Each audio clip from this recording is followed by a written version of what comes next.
क्या आप जानते हैं कि यूजीसी विवाद इस समय चर्चा में क्यों है? क्या सच में समान वर्ग के खिलाफ सरकार ने कोई नया फरमान जारी किया है? क्या यूजीसी के जरिए सरकार अपना राजनीतिक उल्लू सीधा करने में लगी हुई है? नमस्कार करता हूं साथियों, मैं आपका दोस्त नीतीश। आजकल ना सोशल मीडिया पे एक ट्रेंड चल रहा है, यूजीसी, जिसे समान वर्ग के खिलाफ बता रहे हैं। पहले हम ये समझ लेते हैं आखिर यूजीसी है क्या। यूजीसी यानी कि यूनिवर्सिटी ग्रांट कमीशन, विश्वविद्यालय अनुदान आयोग, ये भारत सरकार के अंदर कार्य करने वाली एक संस्था है। जैसे कि आरबीआई हो गया, सेबी हो गया, ये संस्था पूरी तरह से भारत सरकार के अंदर कार्य करती है। यूजीसी यूनिवर्सिटी को मान्यता देती है, यूनिवर्सिटी के प्रोफेसर आदि के जुड़े संबंधित व्यक्तियों के लिए नेट की परीक्षा लेती है। यूजीसी यदि चाहे तो किसी यूनिवर्सिटी की मान्यता दे भी सकती है और उसकी मान्यता रद्द भी कर सकती है। यूनिवर्सिटी से जुड़े छात्र जो कि डिग्री लेकर घूमते हैं, यूजीसी चाहे उस छात्र की डिग्री को भी रद्द कर सकते हैं। अब हम ये समझते हैं कि आखिर यूजीसी विवाद है क्या और वह इस समय चर्चा में क्या है। यूजीसी, पहले इस विवाद को समझने से पहले आपको दो एग्जाम्पल समझना है।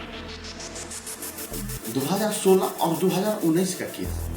2016 रोहित वेमुला केस। रोहित वेमुला जो कि हैदराबाद यूनिवर्सिटी में पढ़ाई कर रहा था, अचानक आत्महत्या कर लेता है। मामला बाहर निकल कर आता है कि उसके साथ जातिगत भेदभाव हुआ था, जिसके कारण वह आत्महत्या किया।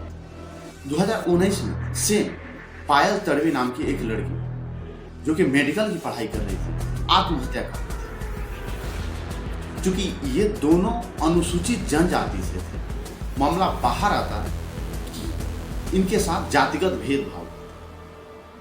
हालांकि इनसे संबंधित लोगों पे उसी समय एक्शन होता है और उनके साथ सजा भी होता है। फिर भी सुप्रीम कोर्ट ने यूजीसी को बोला कि आप एक ऐसा कानून बनाओ जिससे यूनिवर्सिटी में, कॉलेज में भेदभाव कम किया जा सके। 2025 में, लगभग फरवरी 2025 में यूजीसी सुप्रीम कोर्ट को बताती है कि हमने एक ड्राफ्ट तैयार किया है, एंटी डिस्क्रिमिनेशन बिल, जिसे लागू करने के साथ ही कॉलेज या यूनिवर्सिटी में भेदभाव कम किया जा सकता है या पूरी तरह से बंद किया जा सकता है। यूजीसी अपने ड्राफ्ट में 4 तरह की व्यवस्था देखती है, एससी, एसटी, ओबीसी और जनरल।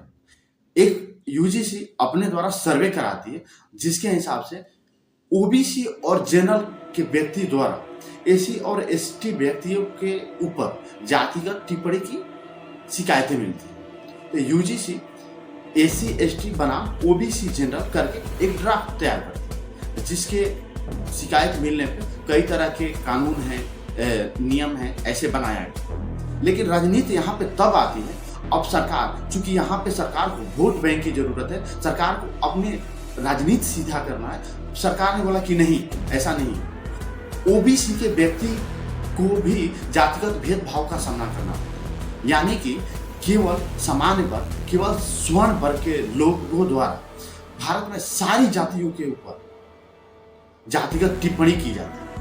अगर हिंदुस्तान की बात करें तो यहाँ पे प्रत्येक जातियाँ एक दूसरे से अपने आप को श्रेष्ठ समझती है। क्या यादव जाति के लोग मुसहर जाति से भेदभाव नहीं करते? क्या कुर्मी जाति के लोग डोंग जाति से भेदभाव नहीं करते? यहाँ पे तो उसका यूजीसी का क्या फॉर्मूला है, सरकार उसके लिए क्या फॉर्मूला निकालेगी? ये तो पूरी तरह से एकदम स्वर्ण विरोधी कानून हो गया कि केवल स्वर्ण जाति के लोग ही सारे समाज के लोगों के ऊपर जातिगत टिप्पणी करते हैं। खैर, यूजीसी 25 अप्रैल को सुप्रीम कोर्ट को अपना रिपोर्ट दिखाती है और अंततः 14 जनवरी 2026 को ये बम फोड़ ही देती है। कहा गया कि आप इसे ऑनलाइन भी शिकायत दर्ज कर सकते हैं। शिकायत दर्ज होने के 24 घंटे के अंदर एक कमेटी आपसे मिलेगी।